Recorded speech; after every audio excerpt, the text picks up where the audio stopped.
Hello बच्चों, let's say this question. Choose the polar molecule from the following. हमारे पास चार organic molecules दिए हुए हैं और इनमें ये पूछा जा रहा है कि इसमें से कौन सा पोलर मॉलिक्यूल है वो हमें बताना है।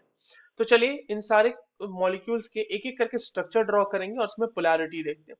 सबसे पहले तो ये देख लें कि इस क्वेश्चन को सॉल्व करने के लिए हमें कौन से की कॉन्सेप्ट की आवश्यकता है।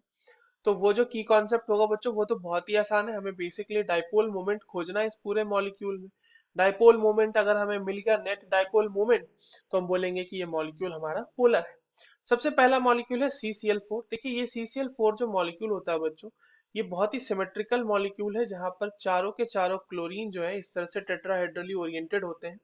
ऑल्दो इसके सारे के सारे बॉन्ड्स जो है वो पोलर है क्योंकि कार्बन और क्लोरीन के बीच इलेक्ट्रोनेगेटिविटी डिफरेंस होती है अच्छी खासी। बट ये इस तरीके से इनका ओरिएंटेशन है कि नेट डाइपोल मोमेंट हर डायरेक्शन से जोड़ के वो यहाँ पर आ जाता है 0। तो ये पोलर तो नहीं होगा, हमसे पूछा है कि पोलर मॉलिक्यूल बताओ, यानी कि उसके अंदर डाइपोल मोमेंट होना चाहिए। दूसरा मॉलिक्यूल क्या है हमारे पास बच्चों, ये और भी प्यारा सा एक मॉलिक्यूल है हमारे पास, कार्बन डबल बॉन्ड कार्बन, यहाँ पर इस तरह से H और H लगा हुआ है। यहाँ पर आप ध्यान से अगर देखें बच्चों तो किसी तरह का बिल्कुल ही प्लेनर मॉलिक्यूल है और किसी तरह का कोई यहाँ पर आपको इलेक्ट्रोनेगेटिविटी डिफरेंस इस कार्बन या इस कार्बन में देखने को नहीं मिलेगा।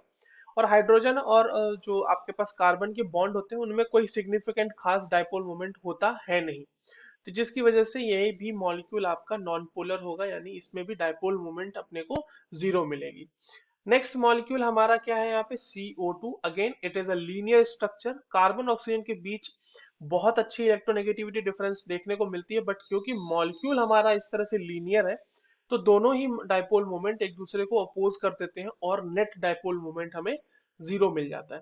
Now coming to the fourth option, जहां पे बच्चों देखिए CHCl3 है। अब देखो CHCl3 में क्या है ना कि ये जो नीचे वाले तीन क्लोरीन है इस तरीके से, ये इनका तो कुछ ना कुछ डाइपोल मोमेंट होगा। और हाइड्रोजन वाले का मैंने जैसे आपको बताया कि कोई खास ऐसा डाइपोल मोमेंट कार्बन और हाइड्रोजन बॉन्ड के बीच होता है नहीं, क्योंकि ऑलमोस्ट सेम सिमिलर वहां पे इलेक्ट्रोनेगेटिविटी होता है उन दोनों का। तो नेट डाइपोल मोमेंट हमें कहीं नीचे की तरफ मिल जाएगा, तो यहाँ जो नॉन डाइपोल मोमेंट होगा वो नॉन जीरो होगा, यानी ये मॉलिक्यूल हमारा गिवन मॉलिक्यूल्स में से polar molecule. So the correct answer for this question will be option D. I hope you understood this well. All the very best.